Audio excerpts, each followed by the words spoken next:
All right, Jeff Zimmerman here. Look who's in Frisco, Texas. None other than the legend, Nonito Donaire. How you doing, Nonito?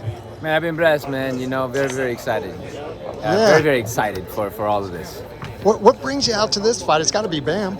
Well, of course, I got big love for those guys. But I'm here with Trevor McCumbee, actually. Oh. You know, we've been with my wife's program as a strength and conditioning. We've been helping him out with just being strong, you know, and being mentally strong, physically strong. So we've been helping him out, and he's a tremendous, great guy.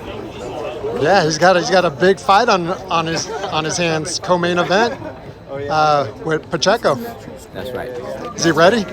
Oh yeah, way ready. You know, again, the mindset, the physical aspect of all of it. You know, it's all aligned into being the best of what we've seen with him. Nonito, man, you've been changing the game for years. Future Hall of Famer if you ever retire, or you do what? What is that word? I don't understand that. Or word. you do a Manny. What does that mean? Or you go in the Hall of Fame like Manny Pacquiao and then come back and fight for a world title. First off, you're still fighting at a high level. I know you've turned back the clock many times. Just talk about that a little bit. You know, I think just the mindset of it all. That's something I train a lot for all of my fighters. How they can be mentally strong, and what you believe to be of who you are, not of what people think that you are. So, for me, training and all of that stuff, and working out, and just getting all these young guys coming in and giving me that challenge, just lifts up my whole energy and allow me to be very youthful, I guess. And just the mindset is the biggest key component for how I'm just resurrecting myself over and over and over. What goals do you have? What? You know, I think for me now it's just having fun. You know, like I don't worry about what's to come next. You know, I'm just here to just seeing how far I can go. You know, whether it's the end goal is of course being undisputed champion of the world, right? So we want to do that, but for now it's just every fight and then moving on to the next and moving on to the next until we get there. You know, that's pretty much what my mindset is. But ultimately just having a good time in there. I know that there's a limit to being in that ring professionally. So I'm gonna make the best out of it when I know I still can. How excited are you for a guy like Bam, who just kind of burst onto the scene and started knocking guys off? Estrada and I can't think of everybody. You know, it's very exciting. I mean, it helps out that his personality is who he is, you know, and that's what makes him great. But being inside that ring, he's tremendous, you know. And then he's got a tough guy in front of him, and that's the thing with him is he's fighting the best guys, you know. So. But you know he has the right corner with Robert. You know, I've been with Robert for a very long time, so I know how he works. I know how he thinks, and he's incredible. But because of that, he's very driven, and you don't really see fighters in the top be driven for a very long time. You know, so but because he has a lot of people ahead of him, that he has the possibility of mixing it up, but. Seeing him and how he's improving, definitely you got to give that credit to him. Does it make you proud as a small weight guy throughout your career, like seeing him? I mean, kind of take that's over? Definitely what it is, right? You know, now is the resurging of all the smaller guys. You know, from Inoue to Nakatani to Bam. You know, you're just seeing all these little guys getting noticed when for a long time no one really cared about the little guys, you know. So I'm very happy to see that. And you were a big part of that. Well, I do the best that I can, and I'm still here. And you're still here. Yes, I'm still standing. So you've been in the ring with Monster a couple of times, in a way. You mentioned him. There's been some talks floating around at some point in time with Bam getting in the ring with him. I think that just take the time. That's all there is to it. Bam doesn't have to force it. You know, he has the name for it as well. Just doesn't have to force it. He just needs to just get his weight in there until he's comfortable being in that weight class. You know, you don't want to jump up just because of the money. It's going to ruin you mentally. You know, and so I believe that there's still guys in the 115 that he needs to fight. You know, and it's going to be incredible fights. Yeah, and we mentioned Pacquiao at the onset. I think 46 years old, fighting Barrios this weekend in Vegas. Fellow countryman, Philippines. Talk about him coming back at that age, and can he pull off the victory? That's the thing is, Pacquiao has the ability, has the heart. Is his body gonna be in line with what we think he is? That's the question, and that's something that we have to see, because if it's at the level we saw a few years back, then 100% he's gonna be a very tough opponent to fight. And you got a guy who's like Barrios, who's very driven because he wants that name in his record. So I think we'll see the best of Barrios, and that's going to be very, very big.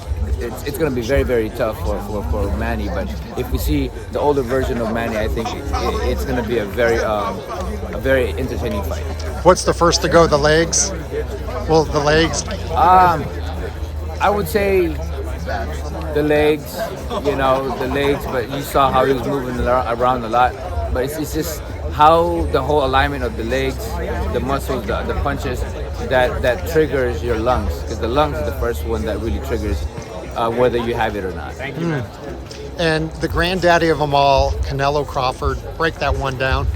I gotta give it to a point where that's an incredible fight. Canelo, he's a little bit slower in terms of the way he is, because he fights in his own pace. But you get a guy like Crawford, who can box, who can be orthodox, southpaws, whatever it is, very, very talented overall. Will he be able to perform like Mayweather did, which is to box and move, or with the way Bivol did?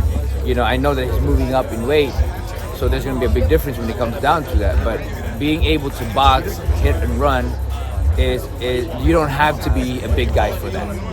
And if he is able to do that and not sit there and not get caught with big shots, I think that it's going to be a fight that he has a probability of winning. But if you get caught with those big shots from Canelo, then it's one of those things to get hit with other people.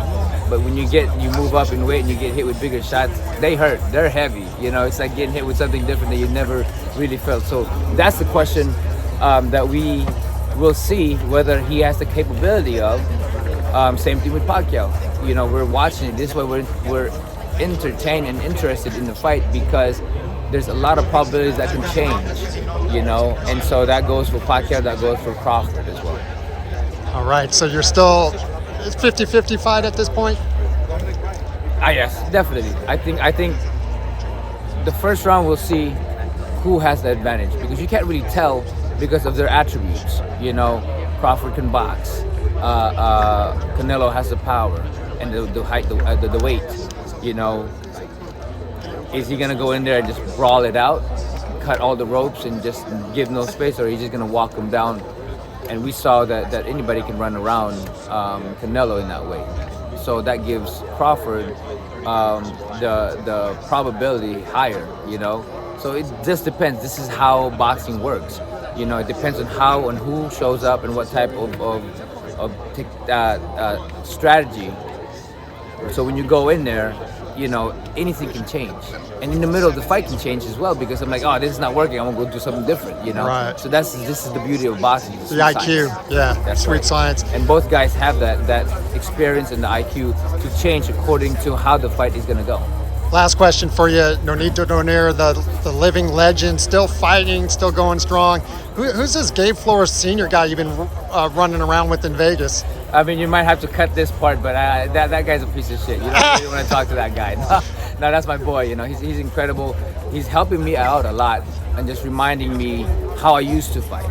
He's incredible. And again, that's my brother, that's my family. We talk shit a lot. So, but he's incredible. Just has your back. When he has your back, he has your back. But ultimately, when it comes down to the way he thinks, it's complementing my fight. The way I fight and the way I want to go into the next fight. Him helping out the team just elevates the whole way of becoming a new person. That's why when you see me there now, the next time it's gonna be like, this is incredible. And he has a lot of help because of the way he thinks. That's helping out the things I already know how to do. So Gabe, big shout out to him for that. Awesome. And you got a fight lined up, champ? Right now, we're just having negotiation to defend the interim belt, and go from there. Awesome, man. Great to see you here in Frisco, Texas, my backyard. Thank you, brother.